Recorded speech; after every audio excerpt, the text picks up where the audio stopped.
Welcome, my friends, to the Eric Zane Show Podcast. I did not have the required equipment plugged in. In fact, I need to plug more in. Don't hang. Oh, this is rough.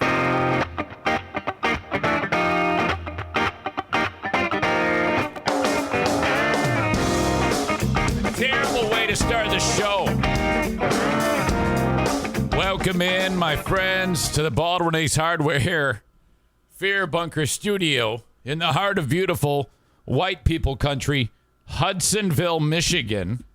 This small little town of white folk. If there was a black guy walking down the street, oh shit!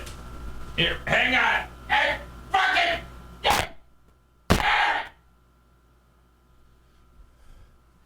If there was a black guy walking down the street in this community, holy shit, they would call out the SWAT team. They would surround the poor guy, and he would just be like, what? And they're like, yes, racial profiling is going on right now. And they would just like own it, you know? Really weird. The show originates in the Baldwin Ace Hardware Fear Bunker Studio. If by chance there happens to be a member of the Free Beer and Hot Wings Show audience checking this shit show out today, welcome. I didn't know of this because I kind of have embargoed them so that I don't pay attention to that shit, so that they don't live rent-free in my head, which has worked out quite well. But Josh writes, Free Beer is out today. And their Facebook page has a few posts about people not listening. You should go there and invite them to listen to your podcast. Oh, God, that would be a mistake. That would be a big mistake. Holy shit. And then he writes, not telling you how to do your job, just wanting to see the drama. Yeah, no thanks. No thanks. If that happens, great. I'll let them do the heavy lifting for me. But I honestly found out, or I honestly think that that won't happen. But thank you for looking out to me. A daily show where I discuss news, nonsense, and my personal adventures each and every day of the week. I have a full list of things to discuss with you today. Yesterday, let me just start with this. So I took Bruce here to the vet, follow up to find out if he has an ear infection. For the first several years of his life, well, all of his life leading up to the last month and a half, Bruce hadn't taken a solid stool, nor had he gone very long without getting an ear infection. And we were finally getting to the point where we think we had figured out what was, we're very close to figuring out that it is a food allergy. So we finally got him on the doc recommended the vet recommended a particular type of food. And, I think we're getting there because, before, if he went number 2 and me, being the good neighbor, cleaning up after the dog, it was terrible. His asshole was like a chocolate pancake maker.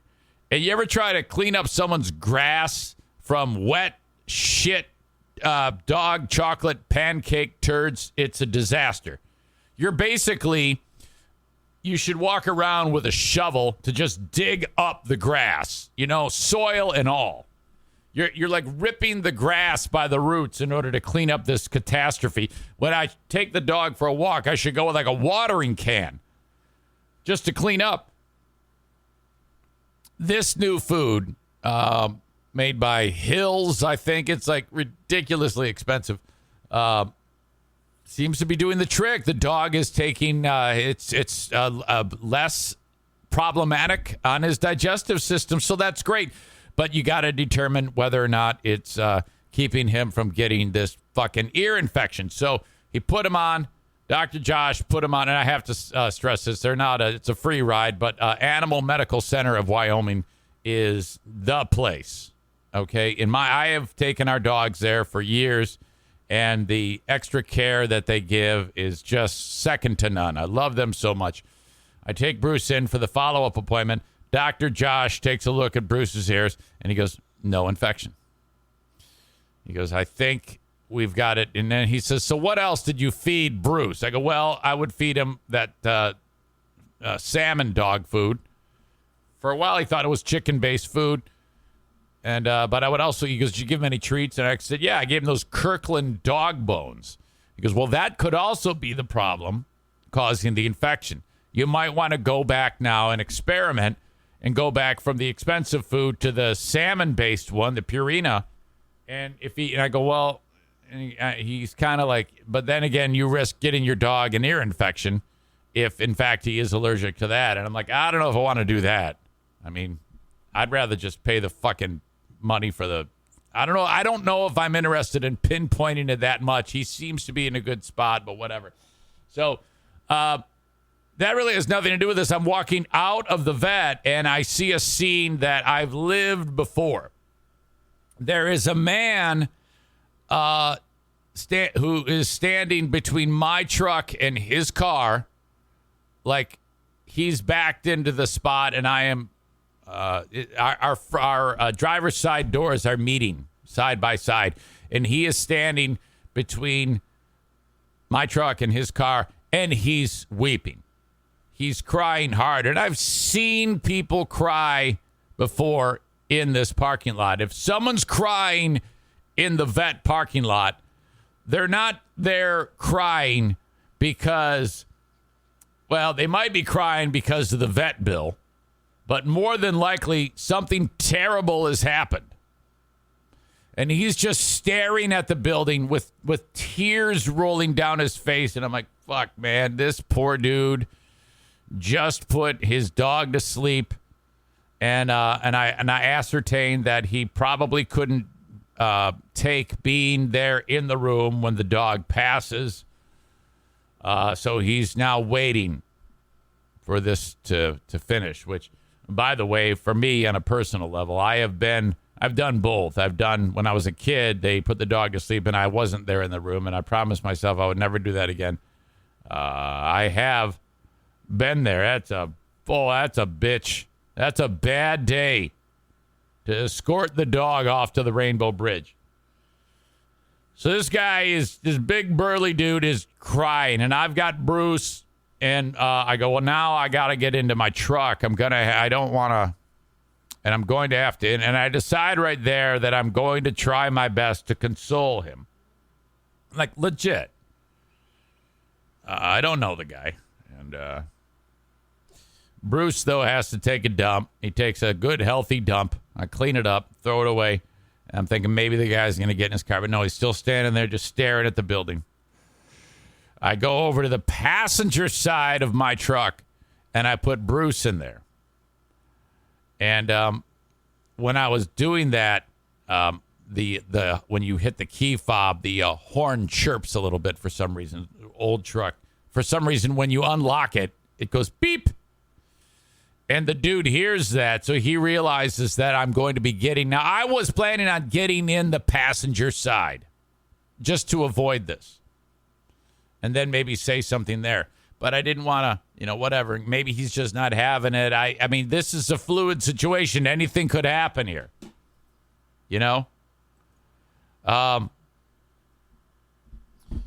So, again, crying his ass off. I'm about to get in the passenger side, and I notice he moves. So, like, to get out of my way, I go, oh, well, I'll just go and get in. I walk around the vehicle, and I go, sorry, man.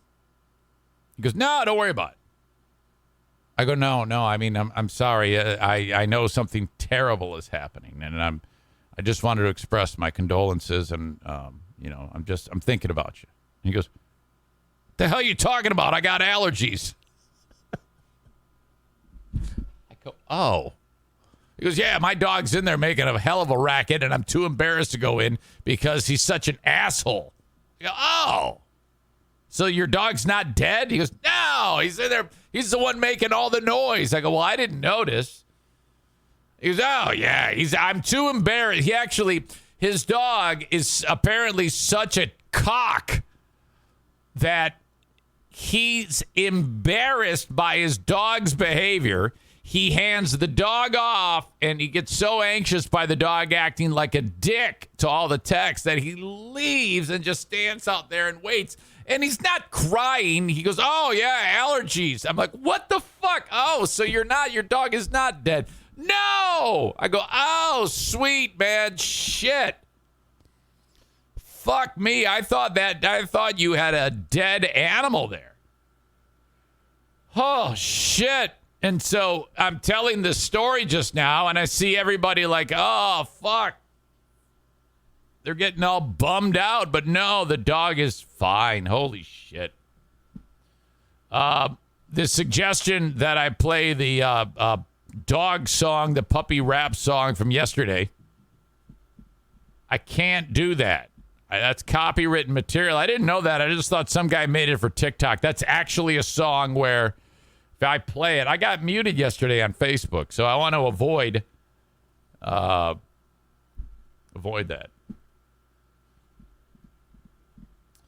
All right. So that was just hysterical. I said, oh, God, what an idiot. Well, actually, no.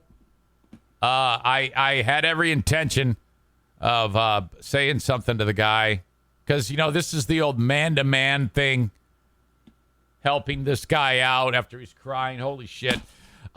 Welcome. Now, more on a couple of things. The great Zaniac exodus of 2022 continues. It's kind of like it seems to be this pocket of people continues to toe the waters of, dumping the show. These people are very unhappy with your old pal Eric Zane. People that were very, very happy for a long period of time. I still don't know exactly. The only person I've ever spoken to about the great Zaniac exodus was Adam the Odd, who told me exactly why he is no longer in the fold and is out of the club. And the explanation was, I looked into his eyes and I ripped out his heart, his words, not mine, when I suggested that people stop writing song lyrics. He wasn't the only one. Kenny would do it too, and so would Jason. Ease up on all the song lyrics on the comments because it makes it difficult to follow the comments when every word I say spurs a thought of song lyrics, apparently, and that's what would happen on the chat. So I voiced that. That turned out to be a big problem. And, well, that was it. I mean, what a gruesome offense that is, to be sure. And it caused great waves. Now, that's the only person I've actually spoken to. It was via email, but all right. And I, of course, challenged that and said, well, you're full of shit. That is not a reason to hold me accountable for such a horrible punishment. I don't, or make it such a horrible punishment, but whatever, you do you. I can't make you do anything. One of the several that have said, you know what, fuck you, Eric Zane. We're tired of your shenanigans. I bring this up because yesterday on the show,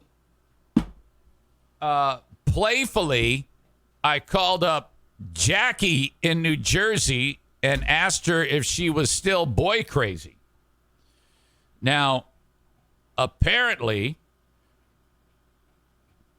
that implied that I said she was a whore.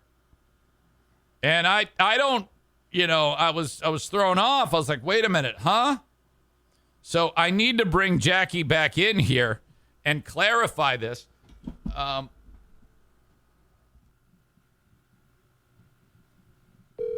From beautiful New Jersey. Hello. Hi, Jackie. How are you? Good. How are you? Not bad. This is twice in 2 days in a row. How about that? I know. That's crazy. Okay, so true or false? I caught you off guard with my call yesterday. True. Very true. You're like, hey, what's Eric doing calling me? And then you pick it up. And then the first words my out of my mouth are, what did I ask you? Did I ask you if you were a whore? No, you said I slept with all the Zaniacs. I don't think I said that. I think I said you were boy crazy. Yeah, I was boy crazy, but after I watched the podcast, you said that I slept with all the Zaniacs. I moved to Michigan to sleep with them all. Then I moved to New Jersey, slept with all those men too. Okay, now, so all right, maybe I did. I said those words. Yes. Okay, now, you know me. Does that sound like a joke or does it sound like I was serious? I'm sure it was a joke, but it just caught me off guard because I haven't talked to you in probably a year and I didn't know where that came from. Okay. So that was a problem. You were like, well, wait a minute. I don't know if I like that. Correct. Okay. All right. So then we kind of had a discussion later on in the day. And I told you that obviously that is not how I feel.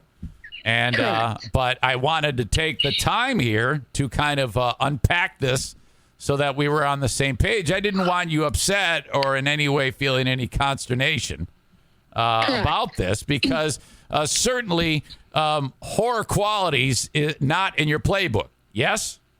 Correct. Okay. Now, have you ever been a whore? No, I have not. Okay, now I know this, but in case anyone was wondering, I wanted to ask you specifically because this caused trouble, and you and I had this talk, and I wanted to take the time to point out that I was kidding, and I don't mean anything by it, and if I upset you, I'm truly sorry. I wouldn't want you upset at me. I understand now. Okay, well, all right.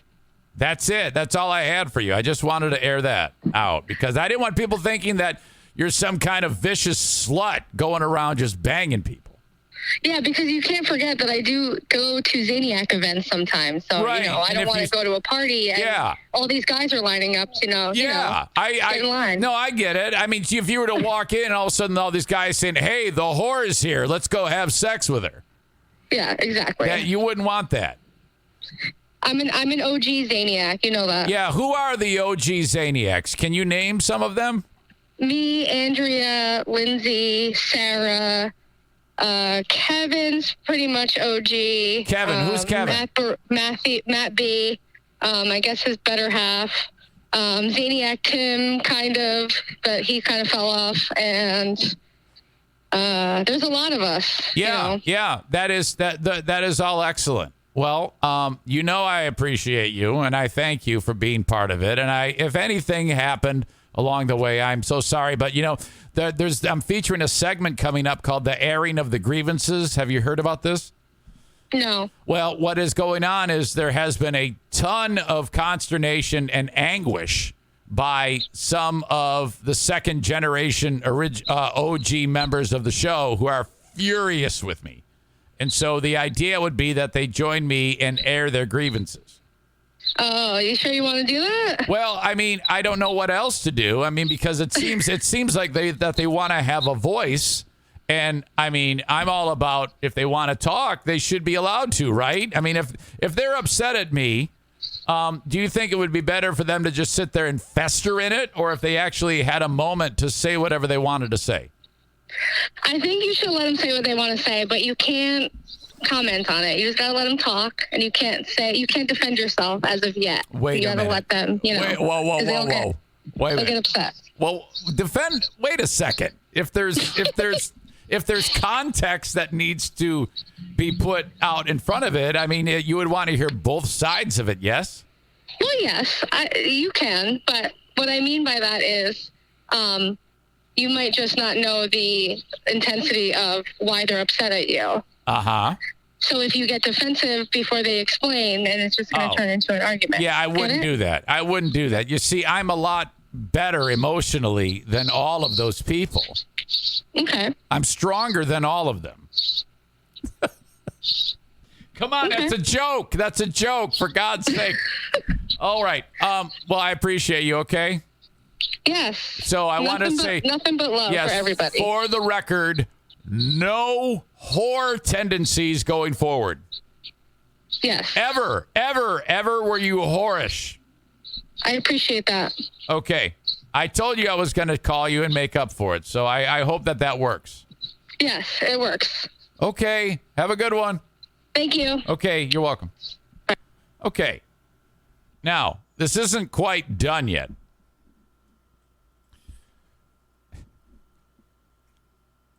During the day yesterday, our beloved Jackie, she went over to Zaniacs United, which is a fan site. People get together and talk about the show and all that stuff.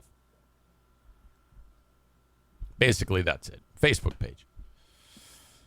And she wrote on there, such a nice surprise, Eric calling me to be on the show today. I am not as boy crazy as he says. Eye roll emoji. And I slept with one Zaniac who was my boyfriend.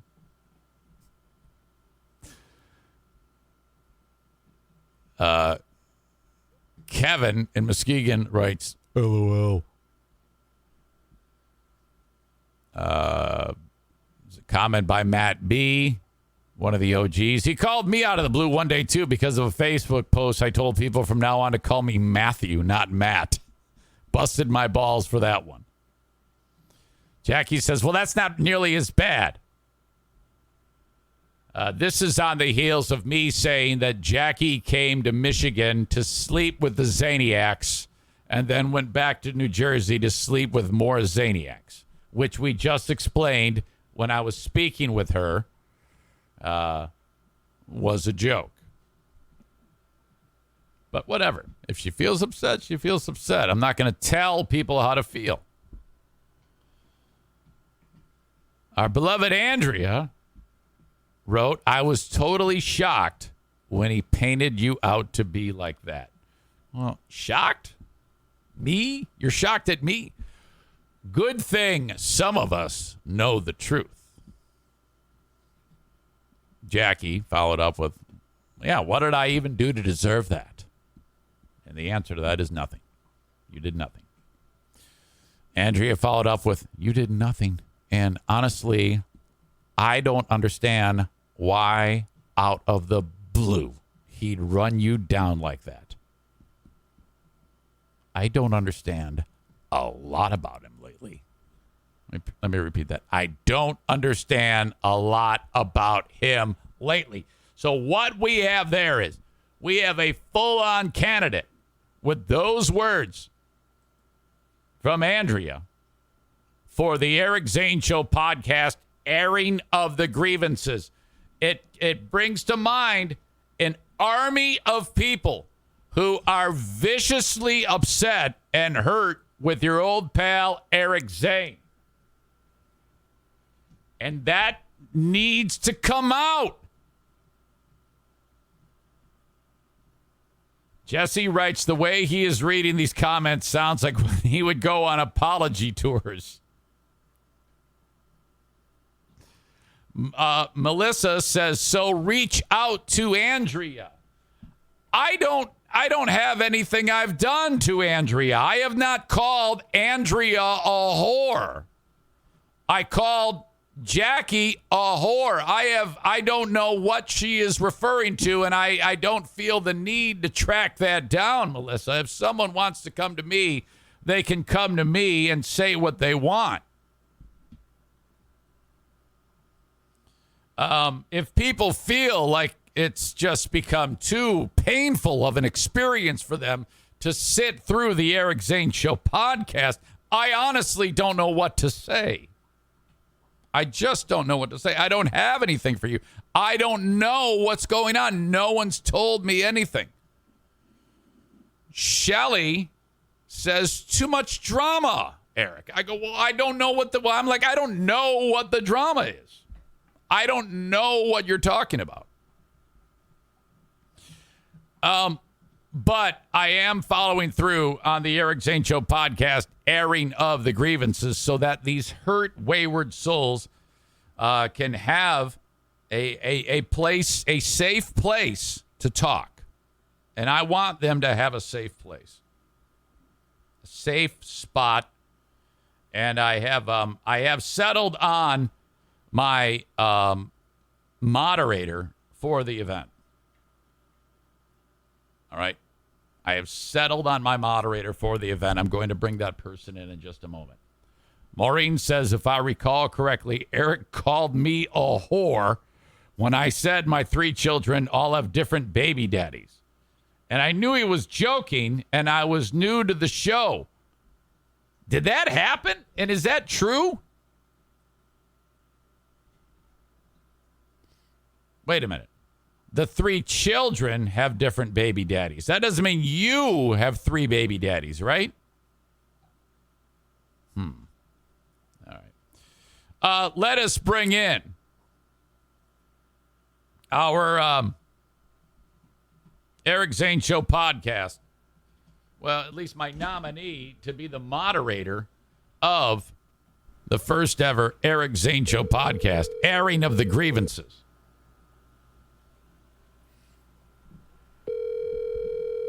Now, I did give this person a heads up, but this person may sleep in. Oh, come on. Don't do this to me. Hello. John Gismongo. How are you? Johnny.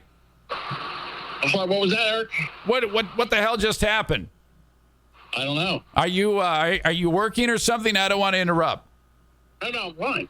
I am wondering if you would be interested in being the moderator for the first ever Eric Zane Show podcast, airing of the grievances. Sure. Are you aware of what's happening? Yes. Okay, good.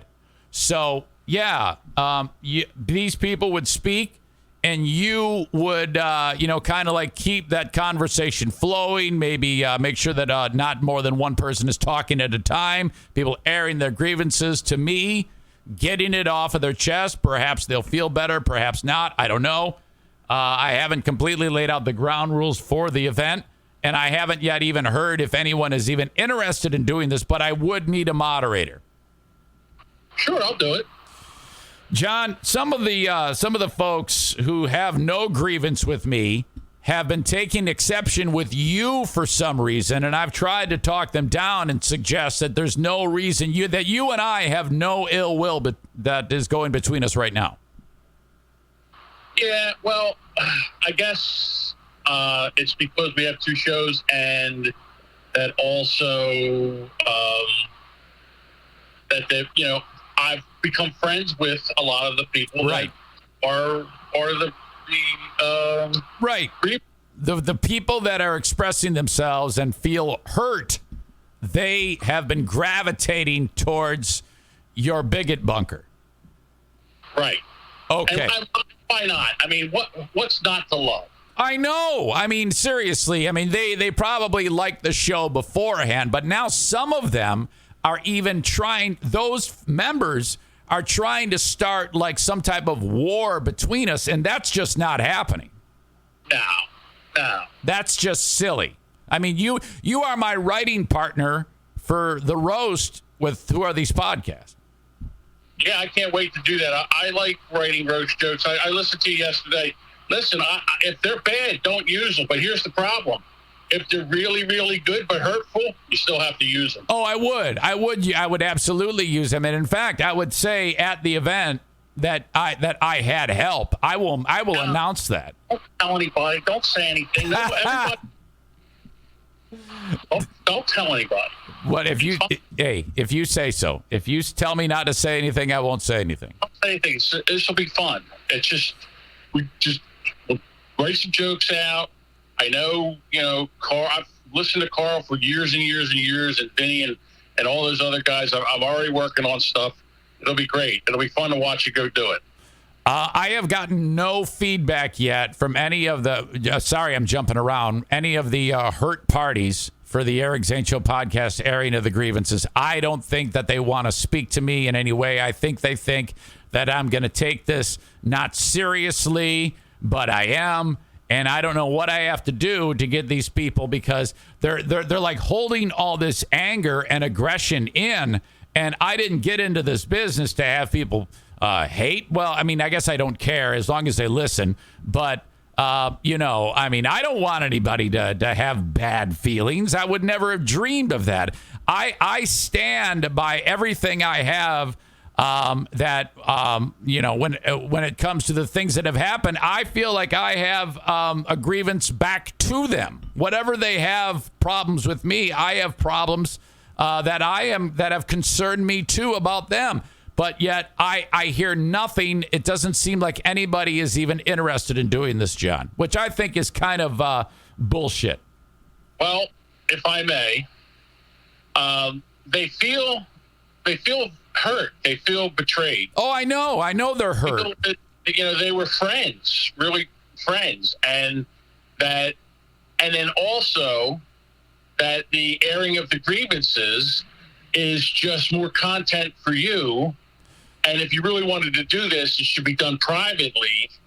Oh, no way. On the show as content. No. Now, as a podcaster, I know that this is gold. I mean, to go do something like this is gold. Even though it could be hurtful, even though it could be, that it might not work at all. That to not air that to other fans because this is a kind of a show thing, I know that is really good content and really compelling content. So I don't know if it's going to work yet either. Well, I know. would say probably not. I don't think anybody's going to come to this airing of the grievances, but if they do, I'll be there to help. So it's interesting to me, though, that the grievances can be aired like on their side on the Zaniacs United page, but I can't. Well, is that not a public forum? I think that's a 2,000 people that are subscribed to that. Yeah, I think that's that they feel that it should be done privately and not. Okay, so publicly on their end, that's okay, but I can't. Okay, all right. Well, that's totally up to them. I suggested they all put on their big boy and their big girl pants and bring it to the party and say what they want. But if they don't want to, that's their choice. If they want us, I am offering them a safe space for them, and I know they need that suddenly. But and going forward, I'll just have to keep hoping that they would like to say what they want to my face instead of through silly memes and snarky comments on the Bigot Bunker. Well, I'll just say this, because I've said things, I've talked to them, and I said, there was about a year ago, I had this big giant blowout with a couple co-hosts that I had, where I hated them, never would talk to them again.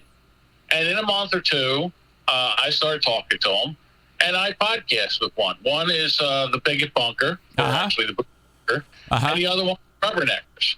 So, I mean, there is time, but so maybe it has to have some time. Yes. So you're saying don't keep the door open is what you're suggesting. Yeah. Absolutely. I think that's a great idea. And then these horrible wounds can scab over, and then perhaps we can tiptoe in to handling these sensitive souls. Right. And if I could give you one piece of advice from one podcaster to another. Please. So when you're talking about your audience and your fans, you have to remember that you have this big giant platform where you can talk to thousands of people that you talk to, and they don't have anything. So when you say something about them or to them that could be hurtful, that they have no way to get back or even address what happened. They just have to sit there and take it. Yeah. Right. And so, and like I said, I know that because I do the same thing. Well, then again, though, I've said so many times that, if there's ever anything that's very personal, you'll know it. 99% of the time, anything that's coming out of my mouth is meant to be silly and stupid. And, I when it comes to all of the great Zaniac exodus of 2022, no one's reached out to me, and I don't mind that they just leave because I've said that myself. But if they have a problem, I would love to know what the problem is. Yeah. Well, they also say that a lot of your apologies are hollow. Like, in other words, you'll say you're sorry, but you're not sorry. Right. With Dean, for example, I'm not sorry about any of that. Right. See, so that's another sticking point. And again, I like Dean, but I understand. Oh, I don't. I don't like him at all. I know you don't. But listen, I understand what happened. And we've talked about that before. As a podcaster, as an entertainer, there's that life, and then there's your personal life. Sometimes you can't really mix them together. No. A person with common sense would know that. Well, I feel Dean has common sense. I like the man. I do. I think he's a good guy. That is good. That is good. He needs that. He needs those people. Right. So, but yes. Well, listen, I have no problem doing any kind of moderation. Yep. I think hell will freeze over first. I don't know. Listen, I've been wrong before. Hey, that's okay. I'm just glad that I've got the pieces in place. What is going on today's show? Are you attacking Chinese people? Maybe taking a run at the gays? What's up? No, we just usually like to just have fun with the Democrats. Now, today is Tuesday, so we don't do it until tomorrow night. Wait a minute. Did you do a show yesterday? No, we did not. I had to take the day off. Bob had something to do. We couldn't do it. Okay. All right. So we do it Monday. We do the Boomer Bunker is Monday morning, 10 o'clock after your show. Wednesday night, 9 o'clock after you go to bed. Okay. And then we do Rubberneckers Thursday night, 9 p.m. live. You can just find us. You can find us. Where do these people find the time to do this? They all have regular jobs. I don't know. That's a lot. That is a lot to ask. Right. But you're retired, so. Yeah. I retired, but it's like I said, and this is the other thing I said, that I do this for fun. I don't do this as a career. You do this as a career, and that's two totally different totally different ways of doing podcasting. Right. Right. Yeah. I get away with things that you can't get away with in this kind of cancel culture area. You can't do some of the things that I can, and it's tongue in cheek. Most of the stuff I do is tongue in cheek, and a little bit for shock value. Fair enough. I like it. Well, all right, buddy. Did you see those James Webb pictures? Is there a conspiracy behind that's going through your brain? What's up? I haven't checked it out, to be honest with you. I was playing VR poker last night until about 2 o'clock in the morning, and you woke me up. Did you? Oh, shit. Did you end up winning? I'm sorry, what's that? Did you win any money? Well, it's only play money, but I still love playing poker there. And right now I'm at $2.8 million in chips. I started with $300,000. Wait a minute. Did you just say you don't use real money?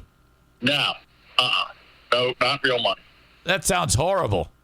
Well, I'm a big fan of poker, and I love to play. And with VR, it's like playing live because you can talk to the people, you can see them, you can watch them move, you can pick up tells. So it's a lot of fun. Tyler writes, speaking of airing of the grievances, where are we at with the Kenny and John war? If I'm understanding correctly, there was kind of some common ground made between you two. Well, again, the thing with Kenny is that we had a disagreement. Oh, it was horrible. It was the biggest fucking... And again, he doesn't have a platform. Well, you gave him a platform to talk about it. And we had it out. And I don't care about, like I said, I don't have a problem with Kenny anymore. Right, no. Probably has more of a problem with me, but that's okay. That's his... I don't think so. I think he feels much better. I spoke with him, and I think he felt good at how that went. Yeah. Weird. One thing about the airing of the grievances, most of the people that were at the teat of Eric Zane, they're off, so the other people can move up the teat to get to the top teat. And Kenny's one of... Wait a minute. I'm confused. Say that all again. Okay, so, like, the people that have left the show, that Kenny an opportunity to move up the Eric Zaniac ladder to be more of a part of the show. So I think Kenny's really excited about this, man. Okay, yeah, he's happy. And then, basically, are you suggesting that if I said, Kenny, I want you to suck my dick, he would do that right now? Oh, jiggle the balls. Yeah, lather it up. I believe you're right. I believe I like what you're thinking, and I think that you're absolutely correct. No offense, Kenny. No, it's true. It's true. Kenny would suck a mean dick. There's no question. Yep. It's ridiculous. Okay, losing fitness, gaining weight, that all hurts a person mentally. Honest to God, that can affect your relationships. It's time to turn this thing around. I want to help you feel better. And all you have to do is decide that you want to try. I want you to try this as you're trying to turn things around. It's the FitBod app. This thing is amazing. You don't need a ton of weights to do this. You can do it in your home with no weights. You can do it in the middle of nowhere like I do at Fear Bunker North. You can do it at the gym. The workouts are tailored to what you have to work with. And my gosh, they work everything. Muscles, cardiovascular system, you name it. It's time to turn it around, and I want you to do it by using the FitBod app. One of the important things about FitBod is the algorithm changes, which, those are words that's kind of like above my pay grade, but it senses and knows when you're improving as you work out and updates your fitness plan as you go so that you're not like stagnating and things like that and plateauing. FitBod has figured it out, and all you have to do for less than the cost of one session with a personal trainer, you can get a full year of personalized workouts with FitBod. It integrates with your Apple Watch, Wear OS smartwatch, and apps like Apple Health, Fitbit, and Strava. Man, this is incredible. You can crush your summer fitness goals with personalized workouts from FitBod that improve as you do. Get 25% off your subscription or try out the app for free when you sign up now at fitbod.me/Zane. It's got to be fitbod.me/Zane. Try it out and see for yourself. 25% off your subscription or try it free at fitbod.me/Zane. FitBod. Okay, John, have a good... Sorry I woke you up. No problem, Eric. Anytime. For fuck's sake. Okay, see ya. Have a good one. Bye. There you go. John Gismongo. I have reluctantly extended the opportunity to have these hurt people express themselves to me in full moderation. Everyone from the past who has ever been hurt is allowed to finally step forward and have their voice be heard, speak now or forever hold your peace.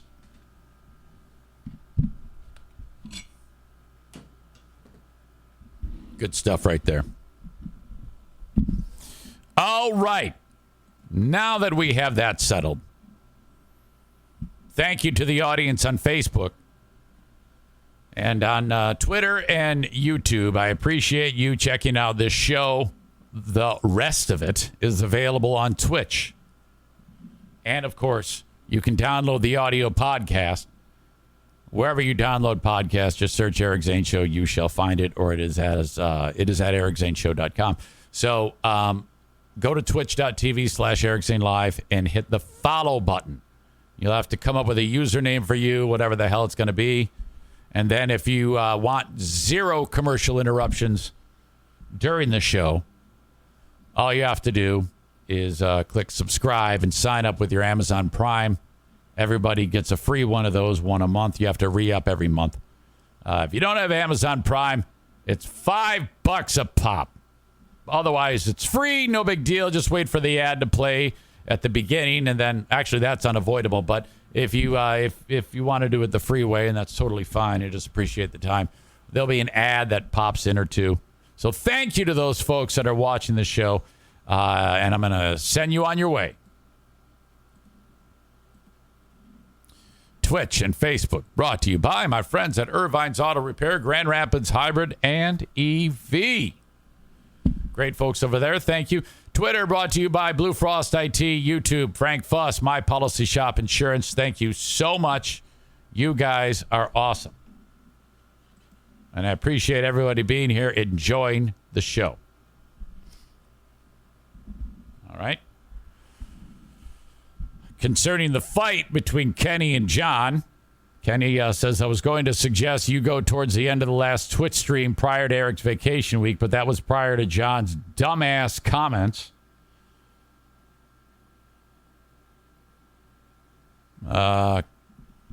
Corey in Maine says, Eric, I'm going to send you an invite to Nick's Discord server for the lulls. All right. So there you go. Soft Weekly in attendance. Corey writes, my relationship with John is currently in one of his seasons of hate.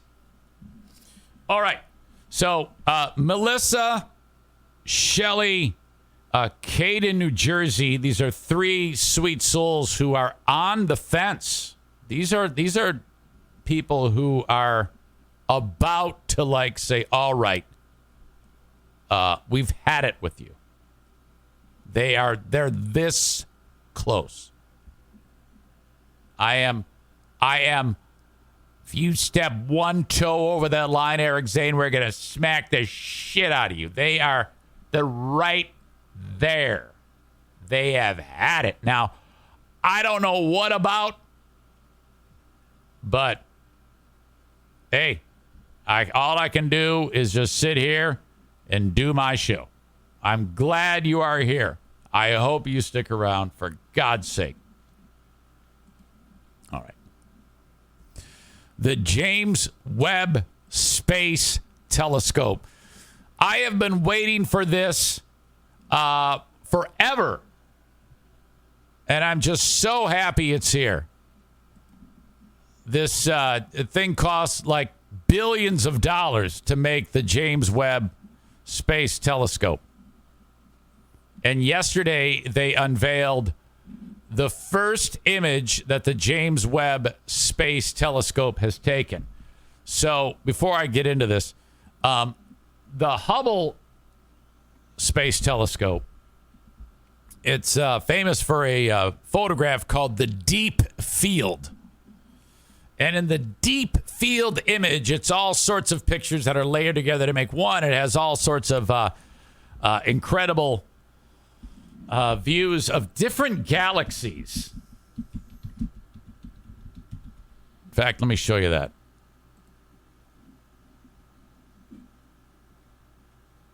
All right. Hubble Deep Field. Okay. right here.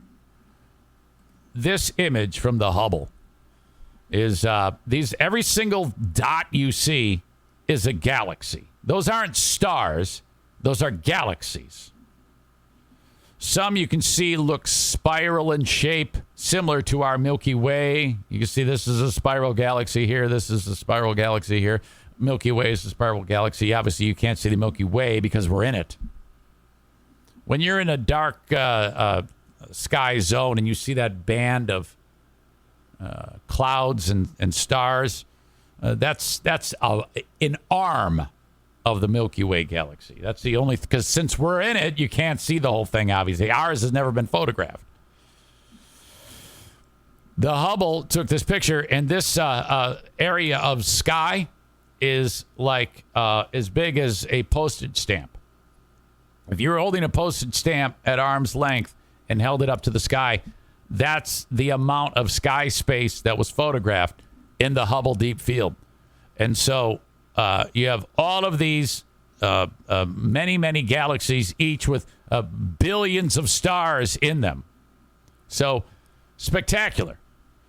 So we're very, very excited about the James Webb Space Telescope, which has far greater capabilities to see so much beyond that. So yesterday was the day that they did the first picture, and fucking Joe Biden and the folks from NASA and Kamala Harris, as you see, are going to show you the first image. Now the sound might be a little low on here, but introduce a leader who has always believed in the power but it is there. of innovation and international cooperation to achieve the remarkable, our president, the President of the United States, Joe Biden.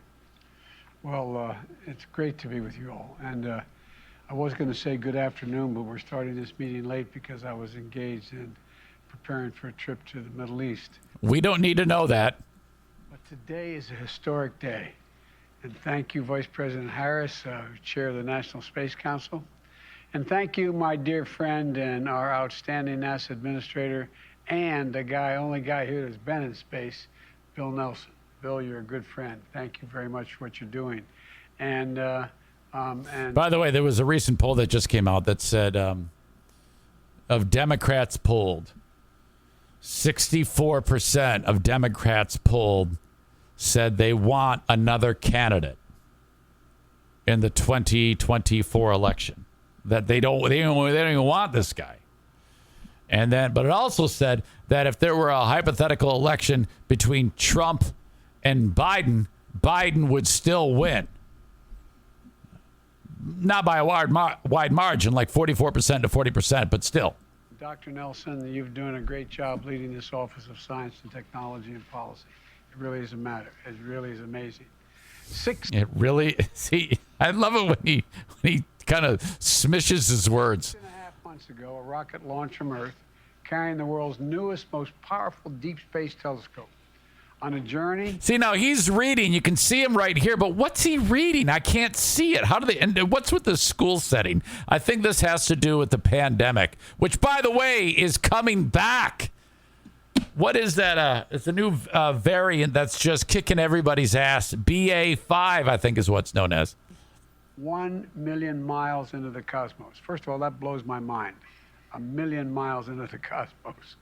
Along the way, unfolding itself, deploying a mirror 21 feet wide, a sun shield the size of a tennis court, and 250,000 tiny shutters, each one smaller than a grain of sand.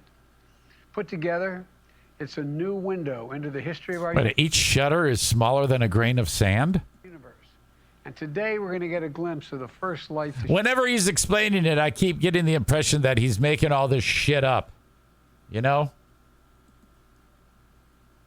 shine through that window. Light from other worlds, orbiting stars, far beyond our own. It's astounding to me when I read this and saw the first. I mean, it really is. It's anyway, I don't want to. I'll see what they think when we see this. But light where stars were born and from where they die. Light from the oldest galaxies, the oldest documented light in the history of the universe, from over 13 billion. Let me say that again. 13 billion years ago. It's hard to even fathom. Tomorrow, when this image is shared with the world, it'll be a historic moment for science and technology, for astronomy and space exploration, for America and all of humanity. You know, as an international collaboration, this telescope embodies how America leads the world, not by the example of our power, but the power of our example. A partnership with others. It symbolizes the relentless spirit of American ingenuity. And it shows what we can achieve. What more? All right, I'm going to bump ahead a bit. That's who we are. That's who we are as a nation of possibilities. And now let's take a look at the very first image from this miraculous telescope. Well, this is a big production. Okay, this image is not any more impressive than this one right here, in my opinion. Seriously, you got to go with the gold. You can't go with the one that's kind of exactly like the one that we took from another telescope 20 years earlier. What the fuck?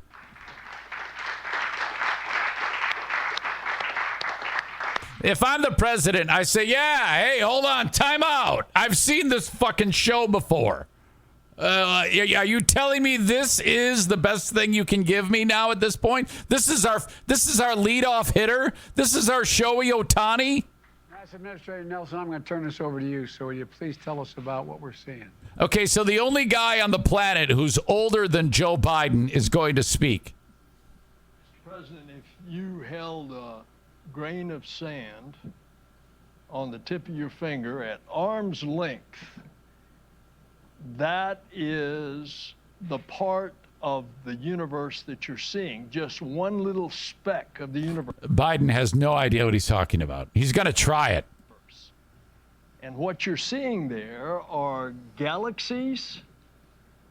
Okay, now I love celestial excitement, but I am underwhelmed with this photograph considering the fact that we had this fucking decades prior. Are you serious? You're seeing galaxies that are shining around other galaxies whose light has been bent. And you're seeing just this guy. a small little portion of the universe. All of which I saw in person when it happened. You know, 100 years ago, Mr. President, Madam Vice President, 100 years ago, we thought there was only one galaxy. And we also hated black people more than we do now. The number is unlimited. And in our galaxy, we have billions of stars or suns. And there are billions of galaxies with billions of stars and suns. And we're getting our first glimpse. As you said, Mr. President, we're looking back more than 13 billion years. We've already done this, though. Light travels at 186,000 miles per second. And that light that you are seeing on one of those little specks has been traveling for over 13 billion years. Yeah, we know. And by the way, we're going back further because this is just the first image. They're going back about 13.5 billion years. All right, I don't want to be the one who's underwhelmed, but I am 1,000,000% underwhelmed. Jesus.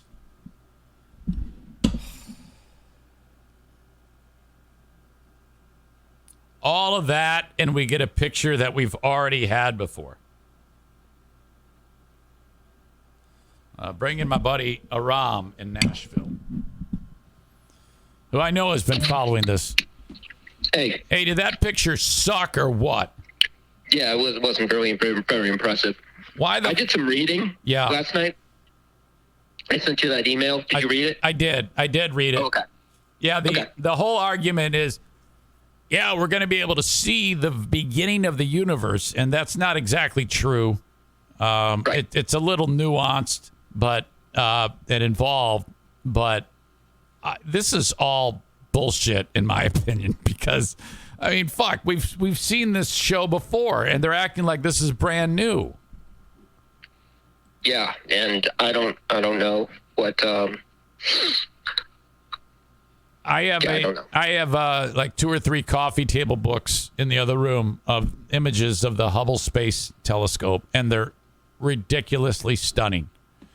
And I don't know how, they should have the Hubble, somebody from NASA should take the Hubble Space Telescope and guide it into the James Webb Telescope as retribution. And fucking smash that fucking thing, because this is such bullshit. Yeah. I don't have anything to add to that. Yeah, it's it better get fixed and pronto. I can't believe their first image is one that everyone's already seen before. A bunch of assholes. Hey, are you high right now? Is that why you're laughing? No. Is that all right? Well, have a good one, Aram. I just wanted to get your thoughts on the stupid fucking thing. It's terrible. Yeah, I mean, I don't know what to tell you. I mean, you take a picture of space, and it's like I just don't know. The limitations of space it's infinite. So yeah, I just don't know what we're even doing, taking a picture of a grain of sand to width of the universe. We need to have Elon Musk go up there and actually steal the telescope. Fly up there in one of his spacecraft and like put a little tow line on it and then bring it back to Earth and steal it, and so we don't have to sit through this bullshit anymore. Or just blow it up, something. Right, and I don't know who wrote that script for Biden, but it's just filled with what seems to be inaccuracies. So yeah, he probably thought he was going to see someone landing on the moon. If you watch that fucking thing, everybody started clapping, and he's just staring at it, wondering when is it, and then he finally starts clapping. It was terrible. The whole thing is stupid. Yeah. So I assume that people are underwhelmed as well, especially with gas prices and everything else that's a lot more important down here. Yeah, it sucked. All right. Hey, very good. I'll talk to you, okay? All right, see ya. See ya. I'm pissed. Garbage. Absolute garbage. All right. Thanks again to folks for signing up on Patreon. James P. just signed up. I appreciate that. I have been in this bit of an odd state of flux with folks leaving the Patreon, so I'm hoping that I can get new people in there to replace the ones that have left. That is part of the great Zaniac exodus of 2022. So, trying to build from the ground up again. If you could, throw $5 or $10 as a donation to me, patreon.com/Eric Zane, and I will give you 15 plus hours of content each and every week. Today at 10:30, Smarter Than a Former Drug Dealer Trivia will be on the docket for you. Patreon.com/Eric Zane. The open and live stream of this show is brought to you by My Policy Shop Insurance. Frank the Tank Fuss, 616-914-4070. Going without health insurance is ridiculous. If you're in between jobs and the employer says, yeah, you can take advantage of this COBRA plan, no one does that. That's an absolute scam. Don't even consider it. Just say, no, you keep the paperwork. If you're self-employed and you're thinking, I can't get health insurance. No, you can. You just haven't looked hard enough. Frank will guide you through every step of healthcare.gov to make sure that you have affordable, top-notch healthcare. He's done this for me. He'll do it for you. 616-914-4070. Reach out to Frank, mention my name, and you're off and running. He also is the Medicare Advantage plan expert. If you or someone you know or love is getting set to turn 65, please consider Frank. 616-914-4070. We've got comedy at Full House Comedy. Venues all over West Michigan. FullHouseComedy.com. A&E Heating and Cooling. Joe Martinez. If you are ever in need of any type of scheduled maintenance or emergency repairs, 616-516-8579.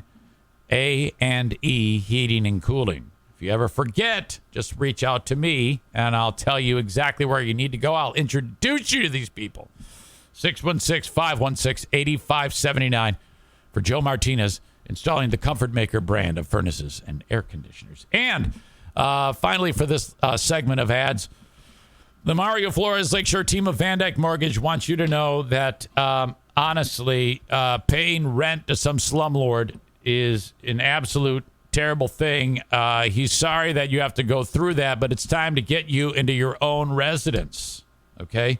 Reach out to Mario, 231-332-6505 today. Whether your credit is spectacular or not so great, he can help you. Whether you need money out of your home, home values have skyrocketed in recent years, and you need a little extra cash to do whatever. I don't know, fix a basement. You can get that money out of your home and pay a very low interest on that money that you get out of your home and a refi at reach out to Mario for information, 231-332-6505. I did not mention this yesterday. We're moving on. And that is rest in peace to one of my favorite character actors, Tony Sirico.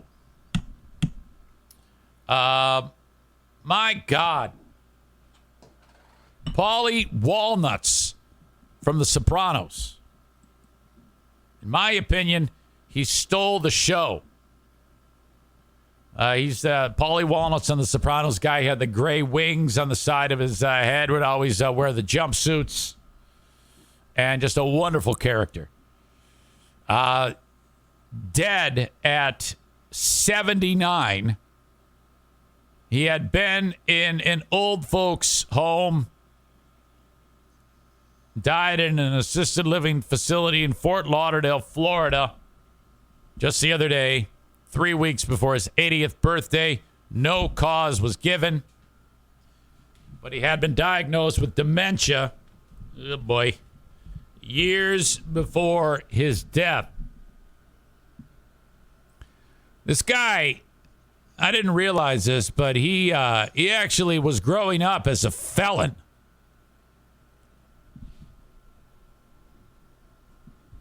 Born in New York, 1942.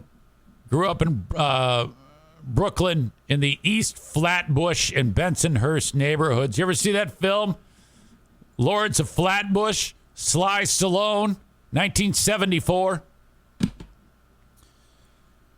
Tony Sirico's brother, Robert Sirico, is a Catholic priest and a co-founder of the Free Market Acton Institute. Now, Tony Sirico, he'd been arrested like 28 times, felony convictions, spent fucking 20 months Sing Sing prison. So he's a fucking convicted felon.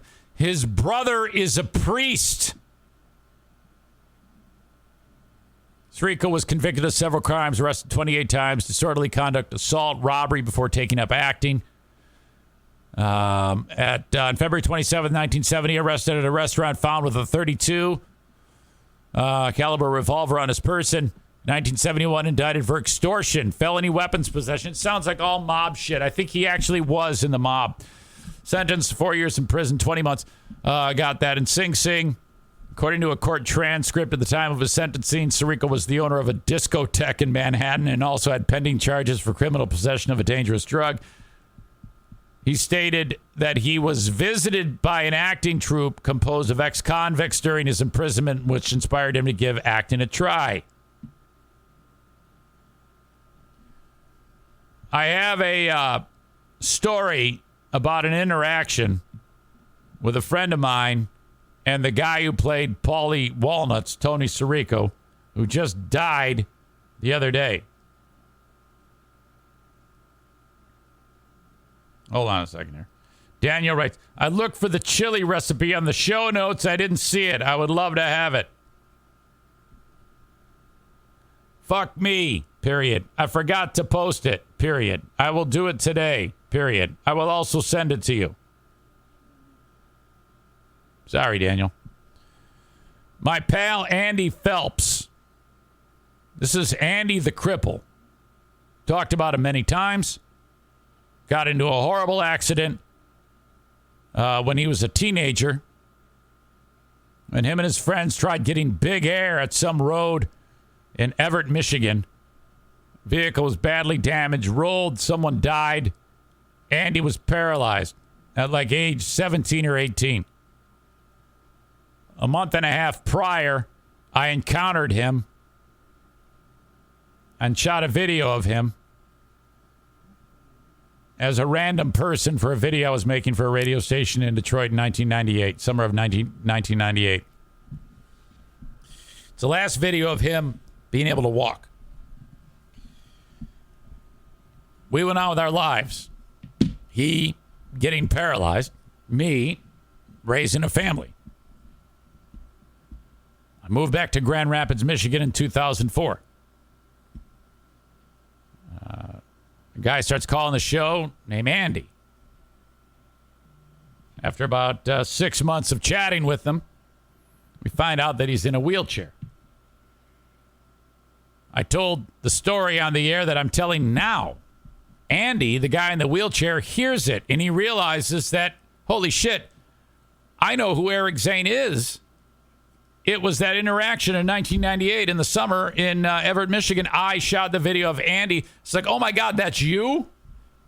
I got a hold of that video. I still have the video. I went over to his house. He's sitting there in his fucking chair. He's a quadriplegic now. And I'm like, yeah, here you. Let's watch the video of you last time you were on your feet. It was incredible.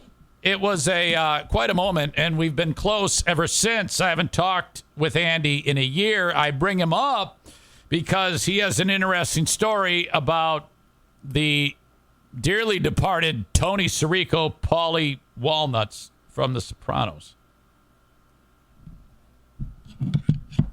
Bring him in here.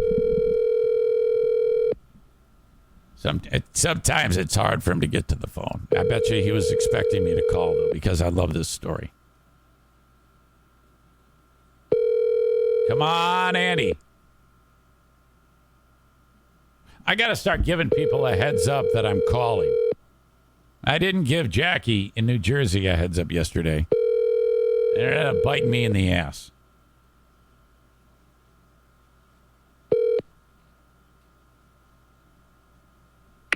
This voicemail is disabled. Oh, so is the owner of the phone. Oh. Hey, Andy.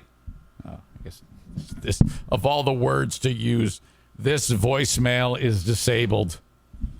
All right. Well, never mind. I'll tell it. This organization called the Acton Institute is what I mentioned earlier as the priest brother of Tony Sirico, Paulie Walnuts from The Sopranos. The priest brother, Father Sirico, is in Kalamazoo. And Andy the cripple, ends up doing some work for Father Sirico. Andy's a filmmaker and an author, by the way. He has a book out called It Never Ends. Let me see if I can find that. It Never Ends. I think you can still get it.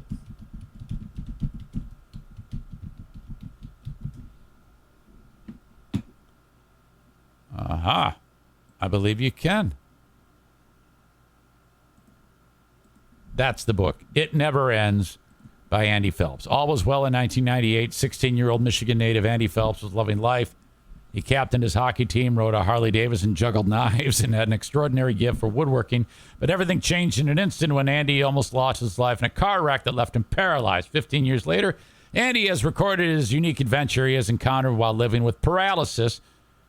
From the awkwardness of adolescence to getting as good as made by a television gangster. Andy's witty and irreverent personality shines through in his funny, sad, and almost honest memoir. And most of all, his honest memoir. I'll tell you this. Wait till you hear, if you get this book, It Never Ends. You can get it on Kindle for just $9.99. When the nurse gives him a hand job. That's in the book. Spoiler alert. Andy is hanging out with. By the way, Linda says Andy's book is excellent. Oh, I'm glad you read it. Ram read it too. Andy is hanging out with Tony Sirico's brother, Father Sirico, and come to find out that while he's with him in Kalamazoo, they've set up a meeting in which Tony Sirico, the actor, is going to go see his brother and say hi to Andy. And so one of the things Andy told me was Tony Sirico, the actor, is not playing a character on The Sopranos. He's just Tony Sirico. You know, like if you were to ever see James Gandolfini before he died and he's in an interview, he's not Tony Soprano. He's James Gandolfini. And most actors are that way. Very few. I can think of probably only a handful that actually seem in real life like they are when they act. Like Danny McBride. You know, if you were to talk to Danny McBride in real life, you're thinking you're watching one of his characters. And the character he always plays is Danny McBride. Tony Sirico is like that. He opens up the door and he comes walking into Andy and he just walks right up to him. And his words are, "What the hell happened to you?" And Andy just is like, "Well, what do you mean what the fuck happened to me?" And and he said that everything about that guy was just like the character. And he said it was really fantastic to be talking to that guy. I loved Paulie Walnut's Tony Sirico. Holy shit, he will be missed. I've gone so far as to, since he died, laying in bed, getting ready to go to bed, I'm like, oh, fuck. And people are creating Paulie Walnut's supercuts of his 10 greatest moments. Probably my favorite was Paulie Walnut's landscaper. Hold on. Paulie Walnut's landscaper scene. Fucking A. All right. We got to relive this. Okay. I'm going to share this with you. It's going to be awesome. Give me a second. I know that there are 5 essentials for victory. Here we are. 1. He will win who knows when to fight and when not to fight. 2. He will win who knows how to handle it. Paulie pulling up. Sees the landscapers in a neighborhood that they shouldn't be in. You Gary? I'm Jimmy. Gary's up there. Hey, come down here. What? I said get down here. I want to talk to you.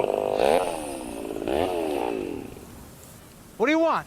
I'm a friend of Sal Vitro's. My aunt lives on this street. So?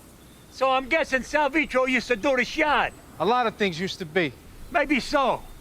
But you're gonna make good on his busted arm. Oh, yeah? Why am I gonna do that? Of course, I said so. That's why. Eat shit, pal. Why don't you take a walk, huh? So he does.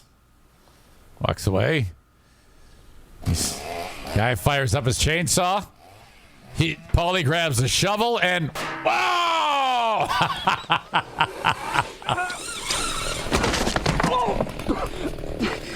Yes. Give me a wallet, you prick.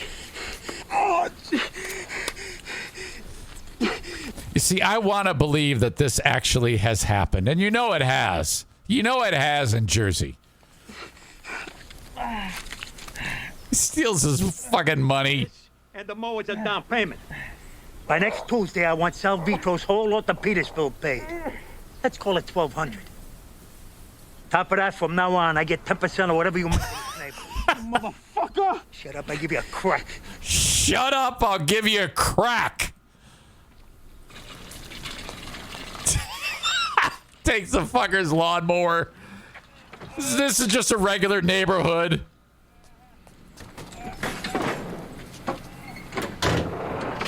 There's some old lady standing there. She's like, what the fuck? Holy shit. I love that show. I got to watch it from beginning to end, except for that shitty last fucking episode. Oh, what a great show. Amanda writes, Kenny, I didn't want to watch The Sopranos either. I guess Kenny said he didn't want to watch it. And I started watching it, and it's really good. Wait, you're just finding out now, Amanda, that it's really good? What the fuck is wrong with you? Oh, I'm offended, Eric. You asked what the fuck is wrong with me. Oh, no. All right. Rest in peace, Paulie Walnuts. All right. Biden spoke yesterday. Back to Biden. Biden spoke yesterday, and it was about the passage of the new gun law.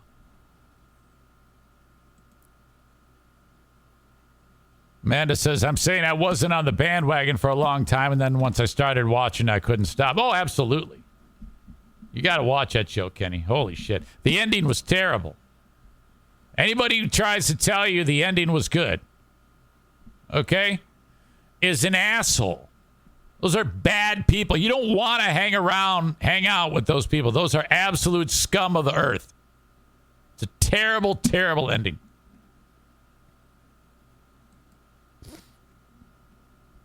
Biden used the term, this is a celebration, when passing of the this garbage bipartisan gun bill. It's a weak bill. I agree with this father, this Joaquin Oliver, who is the father of Manuel Oliver is the father of Parkland shooting victim Joaquin Oliver. Manuel stood up at this stupid ceremony to announce this dumb bill that will do nothing, and said what he should have said: this is bullshit. This will do nothing. You need to do more. Biden couldn't figure out what the fuck to do with this guy. Kyle writes, they should give a free gun to everyone who gets an abortion. I don't know who this CNN anchor is talking to. I've seen this guy's face before. He looks like an old football coach or something, but I think I've seen him before. Is that James Carville? Is that who that is?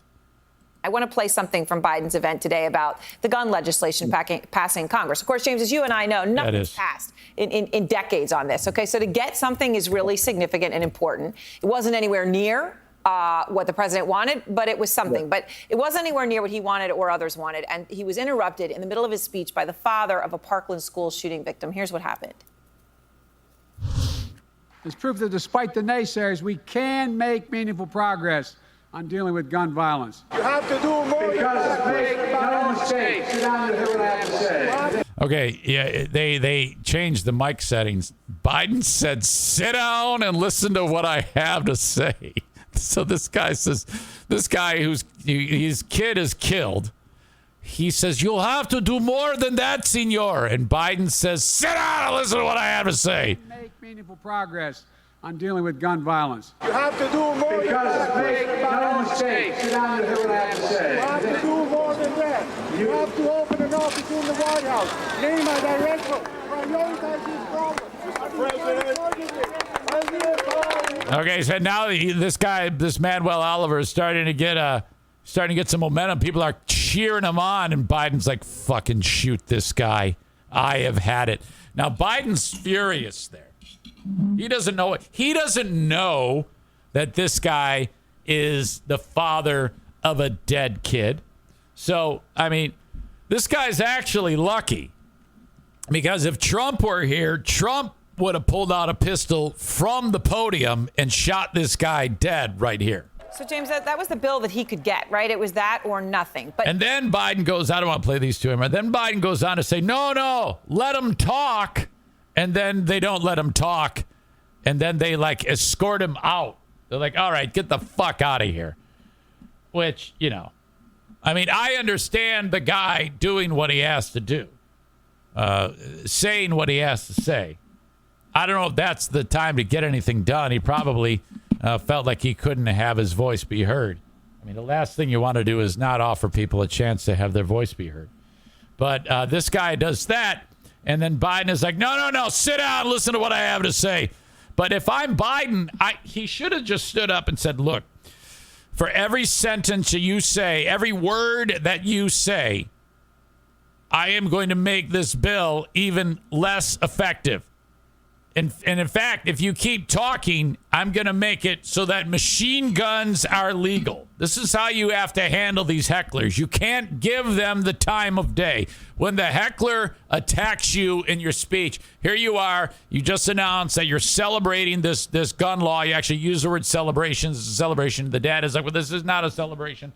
This is the bare minimum that you're doing. And if you really want to do anything, you need to do more.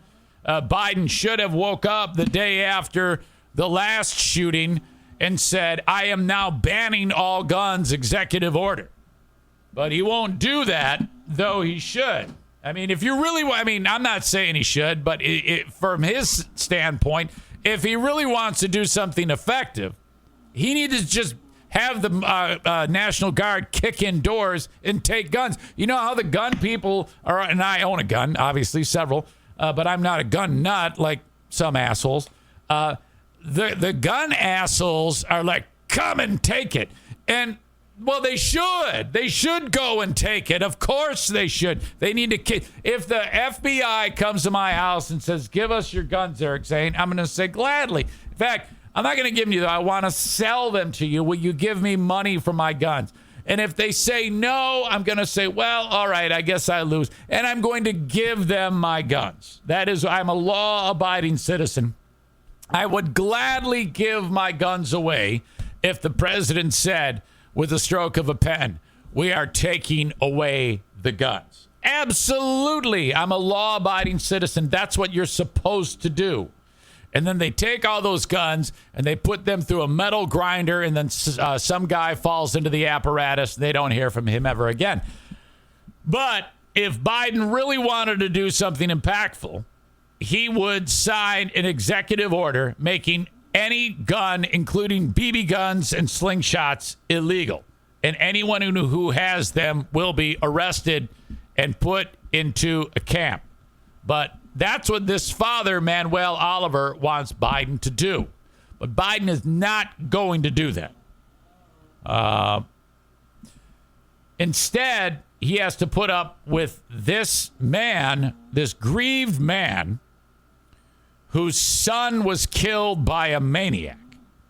And now it's so bad that with this stupid, worthless bill, Joe Biden has to look at a man whose kid was murdered and say, sit down and listen to what I have to say. And then they escort him out. Now, that's no way to treat a person who is a victim of violent crime. Okay? But that's the way Biden is doing this. So now he's faced with, okay, he's handling these people who are victims of violence, telling them to sit down and shut up, and let's have this celebration. We're going to play Kool and the Gang celebration because we passed this worthless bill that's going to do nothing to impact any type of violence in this country. And, you know, I'm surprised Biden didn't just say one more word out of you, and I'm going to make it so that we can just go ahead and shoot random people. Okay? Biden is in no capacity whatsoever to do any type of meaningful gun laws. And if Manuel Oliver had his way and he was the president, he would do an executive order. If Biden had any spine whatsoever, the second he got into office, with the stroke of a pen, he would have made all guns illegal. And, you know, I think we should try that. I think that at least for one period of time, we should try to take all of the guns away. And I want to lead that charge. If all of the guns are taken away, and then what we do, we take, let's say the National Guard goes and takes all the guns away. So now there are no more armaments anywhere. And then Right in Times Square, we have a gigantic calendar, the kind that you rip off the days, and it'll say days since mass shooting. And every single day you rip one off. And then you watch the days go. And then if it goes, 100, 200, 500, 1,000, 2,000, 5,000 days without a mass shooting, well, then obviously it's working. I think it's worth a try. If I were the president, the first thing I wouldn't even dance around it. I would run on the platform. People say, so what are your thoughts on gun control? I say, well, we're going to try something different. I have a gun. I have a concealed pistol permit, and I have several around my house in hidden spots to avoid stalkers, to shoot stalkers in the face when they make visits to my house. But if the government is going to take them away, which I am going to do if I'm elected, then I would relinquish my guns. And then we're going to see how we do. We're going to try something new. Okay? So if I ran for president, that would be the first thing I would do. The day I am made president, the sign that says come and take it, I am going to come and take it. I'm taking your guns. And I'm going to hunt you down, and you've got amnesty. And if you decide that you don't want to give the gun voluntarily, I'm going to take it, and then I'm going to arrest you and lock you away for a long, long time. Okay? That's what I'm going to try. Now, that's not going to happen. If it did, I would comply, because that's what good soldiers do. Let me just tell you, the government knows what's up. They have a great plan, and we need to stick by our government. I love big government. There you go. That's just my 2 cents on it. Vote for me. I am going to make it the platform of all guns must be taken away. All right. So Joe Biden's worthless bill is stupid. No, it's not his bill. He didn't sponsor it. I'm going to come back with drunk bitch news. This is incredible. These 2 stories. Holy shit. Don't go anywhere. I have to go tinkle.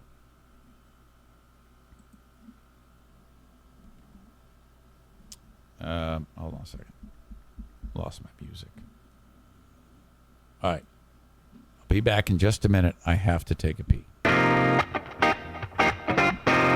Good news. I see it.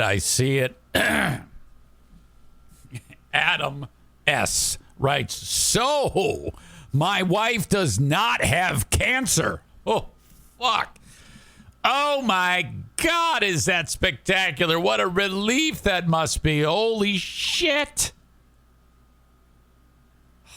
Cancer scares are just fucking the worst. Just an anxiety thing. Especially my wife with her yearly mammogram, which, ladies, if you don't get a yearly mammogram, I'm just going to say it. You're stupid. You're rolling the dice.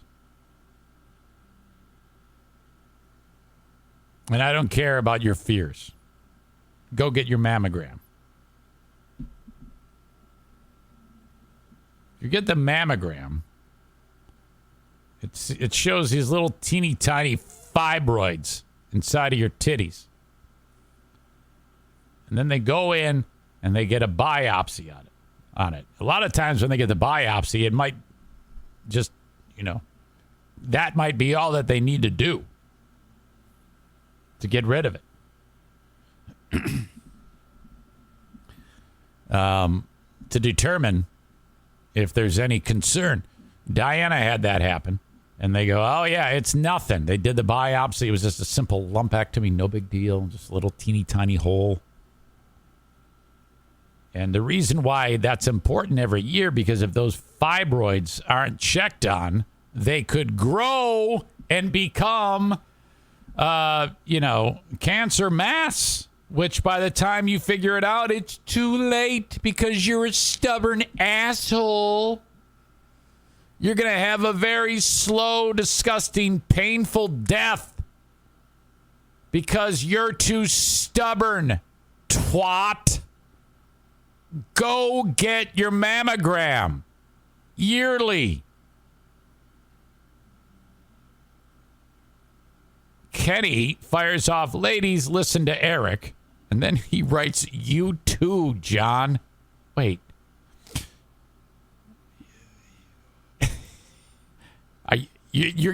What you're going to do is restart your war, Kenny.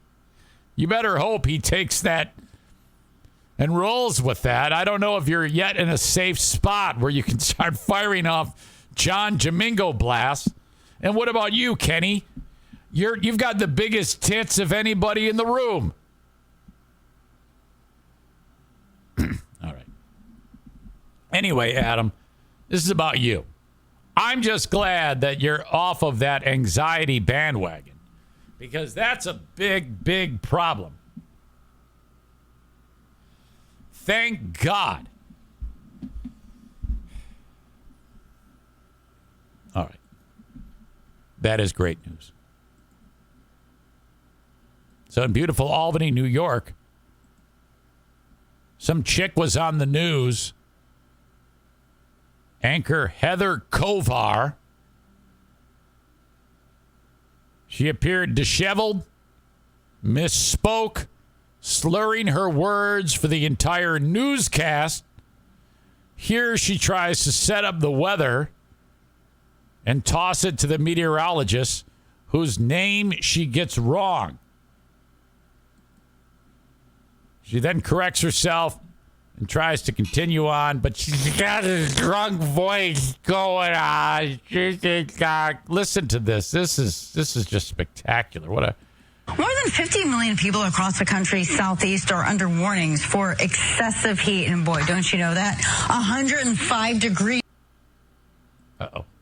Today, I just spoke with my mother. That's what she's dealing with. It's a major heat wave, and it's just heading everywhere. We're so lucky. It's only 80 degrees here. Why does it keep doing that?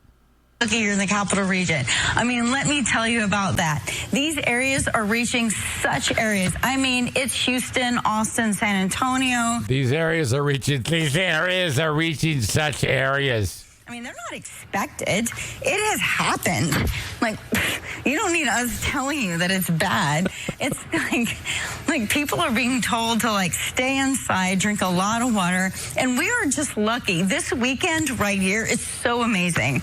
Meteorologist Craig Adams is right here with Craig Adams. Why did I say that? Of course, clearly, like here, we're taking a live look over downtown Albany, and of course, just like me, meteorologist Craig Gold is working a double shift, and so he's in, and we've been tracking this. Oh no! We've been talking about just like what it's been like across the country and the different reasons that why it's so hot in other areas, and we're having really nice weather here. So let's get over to Craig Gold. Hey, yep. Craig. All right. Good evening, Heather. And yeah, the weather. Good evening, Heather. You're drunk as fuck. Oh my God. Oh, this is just awesome. My new favorite clip.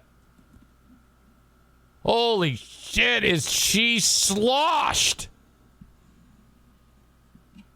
Melissa writes, even her hair looked drunk.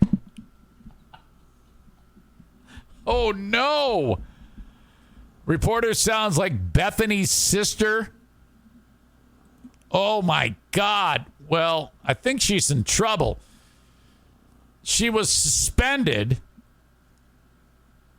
She's saying the problem, well, it's because I was slurring my speech because my dad died and I was tired. I don't know about that. A quote unquote exhausted upstate New York local TV news anchor was suspended on Sunday after a chaotic and disoriented segment the day before. Heather Kovar slurred her words, messed up the name of the weather guy. In the aftermath, she told insiders she'd been dealing with a punishing schedule and was still grieving the death of her father in May. Well, okay. All I know is this. When my mom died and I was working, at no point did I ever sound like a dumbass drunk whore and look like a dumbass drunk whore at any one point. Short, good. Everybody's different. You never know, though. Maybe, whatever. This clip is providing amusement and concern. More amusement. The network's Vice President Robert Croteau told the Albany Times-Union newspaper on Sunday that it has suspended Kovar pending our internal investigation. If I run the TV station, you encourage this behavior. If she shows up sober with her hair not looking like fuck, you gotta say, you better start drinking and go do whatever you gotta do. I mean, mess that shit up, because that is drawing, oh my God. And they could just call it drunk bitch news. Here's Heather Kovar. Kovar told the newspaper she was sleep deprived and exhausted for Saturday's 6 p.m. broadcast. She had already done the 6 a.m. broadcast that day and was slated to continue through to the 11 p.m., but was replaced by a weekday evening anchor, according to the paper. Kovar told Insider she had been working the schedule since June 19th when she returned from family leave. Kovar said she volunteered to take on extra work for one weekend, but ended up doing it over and over. So she's tired.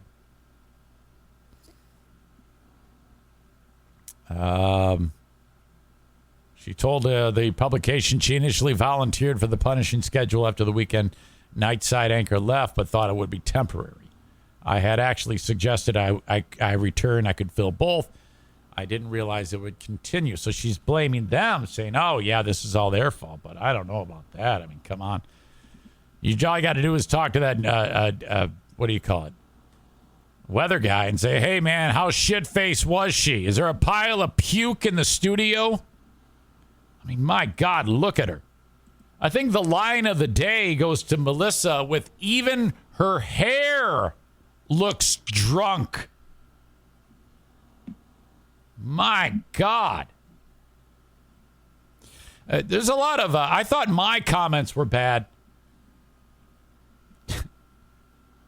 Corey writes, good thing she has decent-sized boobs because her face is a problem.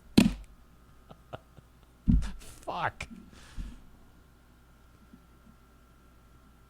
Kyle writes, not drunk, just a dumbass whore.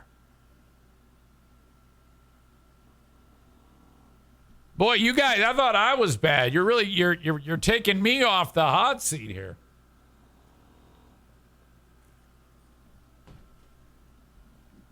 All right. Thank you to Laura in Jersey for sending this story along. Dumb bitch summer in Jackson, New Jersey. I used to live in beautiful Jackson, New Jersey.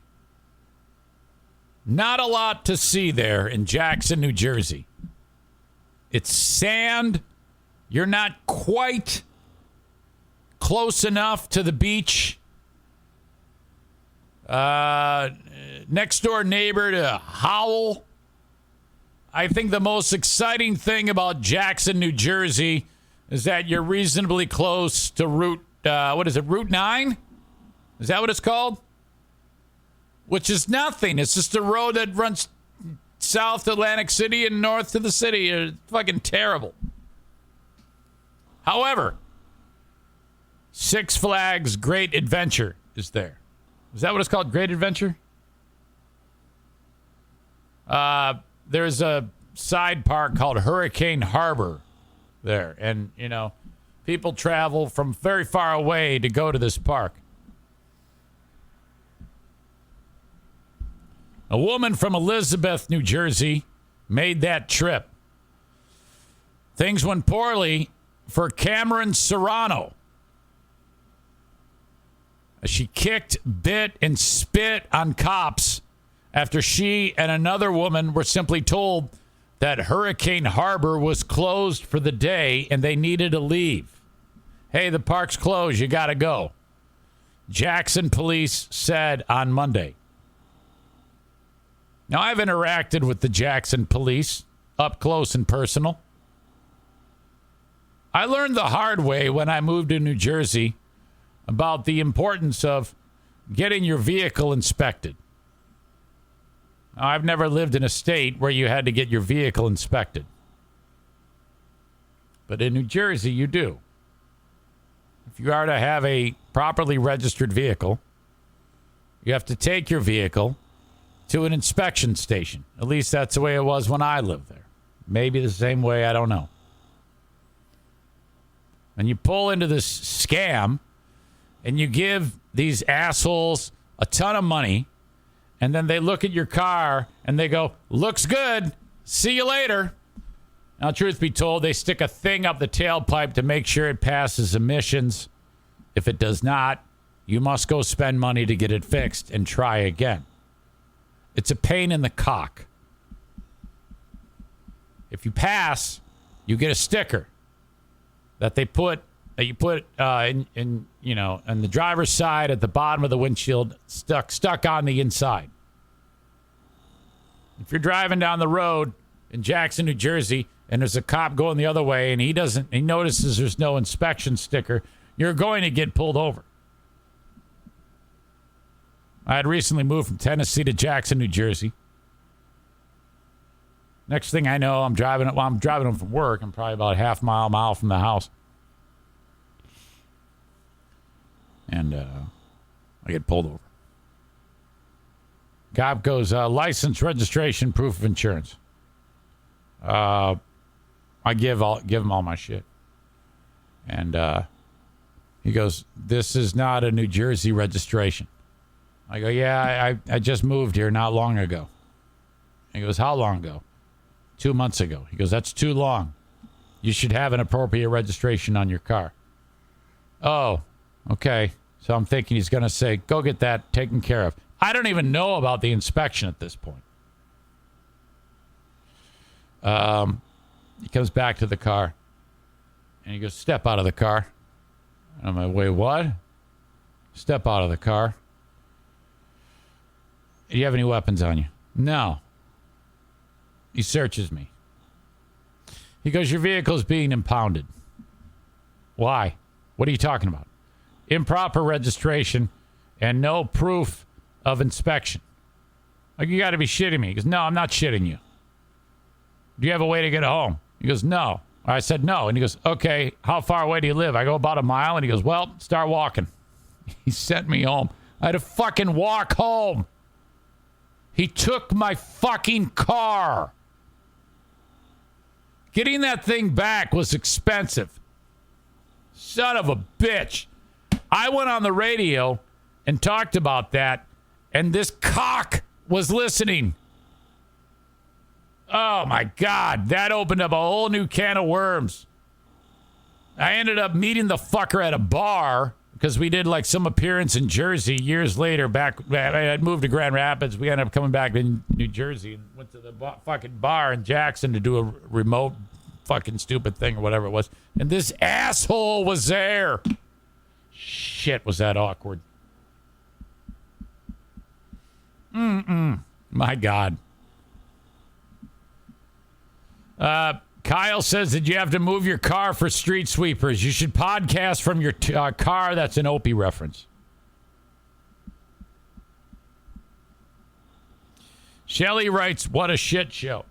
I don't know if she's talking about me or that story or the fact that the cops took it. I'm still confused about everything. Corey says in Maine, they just write you a ticket. Shelley says, no. Concerning the smog thing. They want, yeah. So this car I had was a shit box. To make this even more terrible, I pay a ton of money, get the fucking car back. And then I take it to the place and they stick the thing up the tailpipe. And this guy comes back. He goes, your car failed. I'm like, what? He goes, yeah, it's producing too much emissions. You got to go get fixed. Oh, fuck me. This thing was a nightmare. I had so much money into this thing. My God, was that a pain in the ass. Tyler says, good thing you didn't make fun of the cop's pants or you would have been fired. Holy shit, that's true. Chris says, you slip him a Benjamin or buy the sticker. No, he won't do that, man. I think there are ways to do it, but I didn't have the connections. And then in Jersey, if you make a donation to the PBA, or if you know the right people, you get a PBA get out of jail free card. I'm not even kidding. These things are like gold. If you have a PBA card, which is the Policemen's Benevolent Association, that shows that you know someone. Okay? And if you get pulled over by a cop, you could kill a guy. And they say license, registration, proof of insurance. You give them the license, you give them the registration, you give them the PBA card. You are going to be set free. It's ridiculous. I had one of those, though. I had connections. I had my PBA card. Do you have your PBA card? Total bullshit. Anyway, where was I? Cameron Serrano of Elizabeth was arrested July 3rd, charged with 3 counts of aggravated assault on a police officer. This is all at a fucking water park because they told her it's closed. 1 count of resisting arrest, 1 count of criminal mischief, 1 count of obstruction, 1 count of getting bodily fluids on a cop. According to the police, Serrano and Cynthia Gonzalez were refusing to leave. They wanted to keep playing in the park.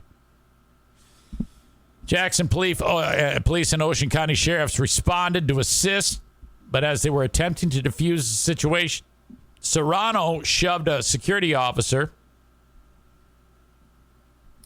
and then she shoved a sheriff's deputy and Jackson detective Derek Thomason while ignoring commands to calm down. This story is very racist because if Cameron Serrano were black, she would be dead. At that point, she'd have been shot right in the face. Don't tell me otherwise. That's the way it is. In the process of being arrested, she became combative, kicking the cops, pulling her arms away so they could not handcuff her, ignored repeated commands to comply. At the same time, sheriff's officers were arresting Gonzalez. The deputy in the sheriff's office said, Gonzalez, who was being held back while officers were arresting Serrano, turned and bit a sheriff's officer twice. She was arrested as a result. Serrano kept fighting Jackson police. Officers had her handcuffed, but as they tried to get her off the ground, she started kicking. She kicked the detective in the balls, in the groin. She also spit at the cops and tried to bite them in the ankles. Oh, my God. Serrano kept fighting every attempt by the officers to move her, refusing to walk and dropping her body weight as officers tried to escort this drunk whore out of the park. Every effort to escort her was met with further combative behavior, including Serrano kicking Sergeant Joseph Candido in the stomach and kicking Thomason a second time.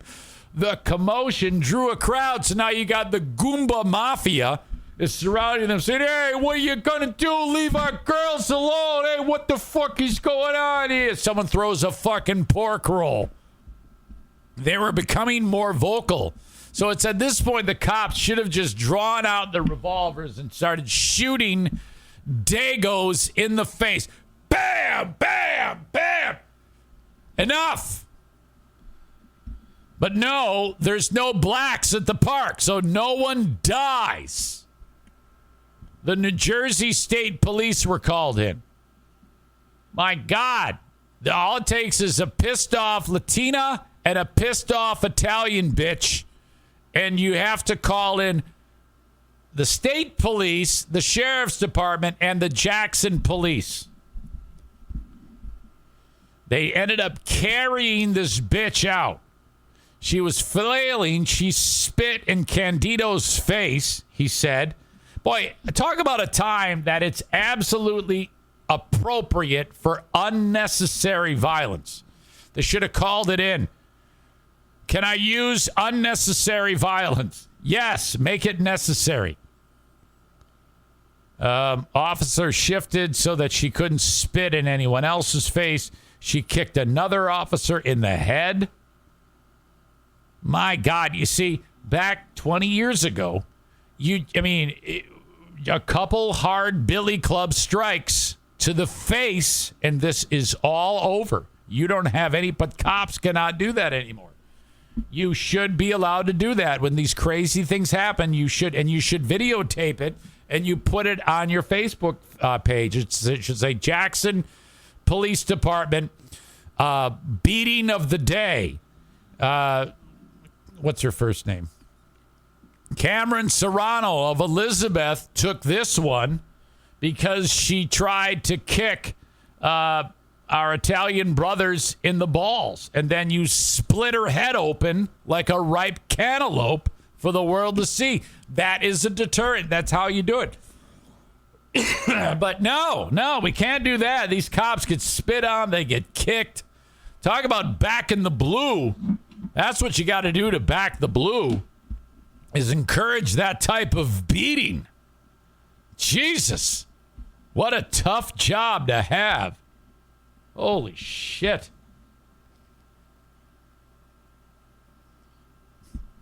I see there's some bot on here. Gonna have to ban you, bot. Thanks for being here, though. All right.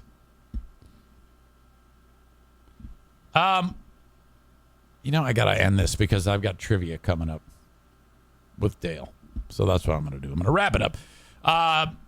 Quick shout out to my friends at the Kent County Health Department, accesskent.com/health. They are awesome.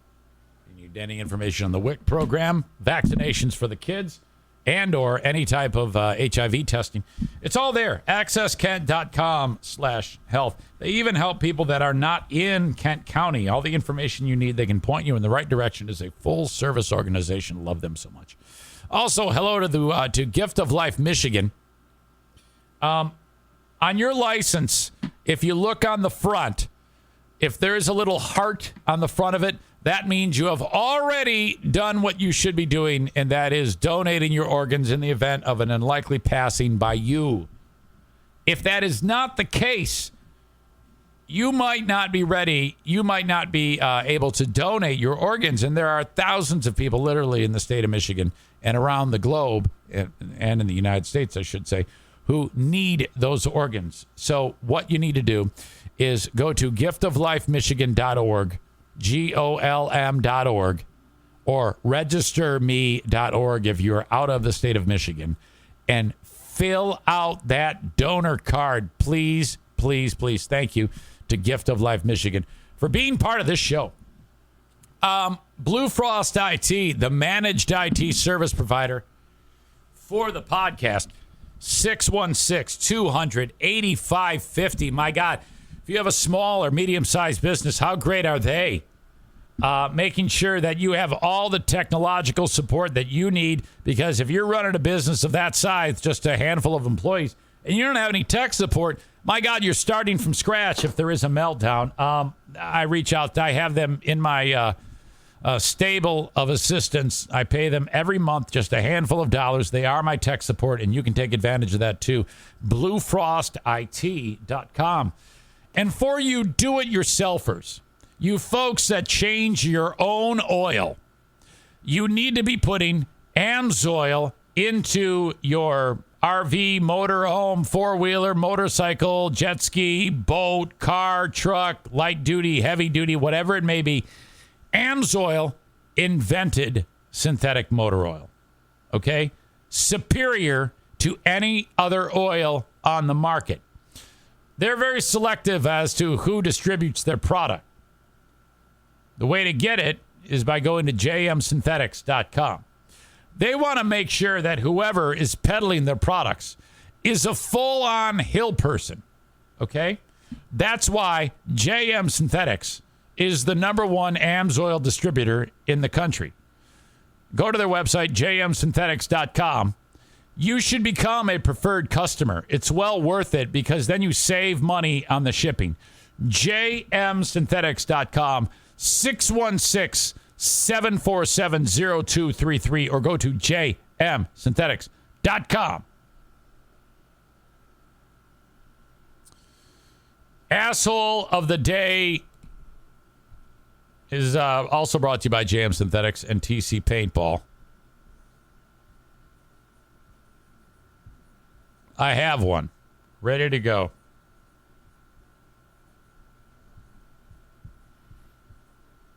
The asshole of the day is an inanimate object. The James Webb Telescope is absolute shit. Thanks for giving us an image we've had for over 20 years. What the fuck? All of that for that? I better see two aliens blowing each other for the amount of money that they spent on that fucking thing.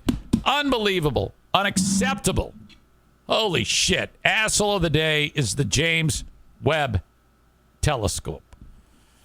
Jesse says, asshole of the day is Eric Zane for calling Jackie a whore. I did not call her a whore. Quit putting words in my mouth, you asshole. What the fuck is wrong with you? Okay. Thank you, folks. I appreciate you for being here. Don't forget, Patreon, $5 or $10 donation. You get all that content. We got trivia coming up at 10:30. Have a good one, folks. Till next time. Bye-bye.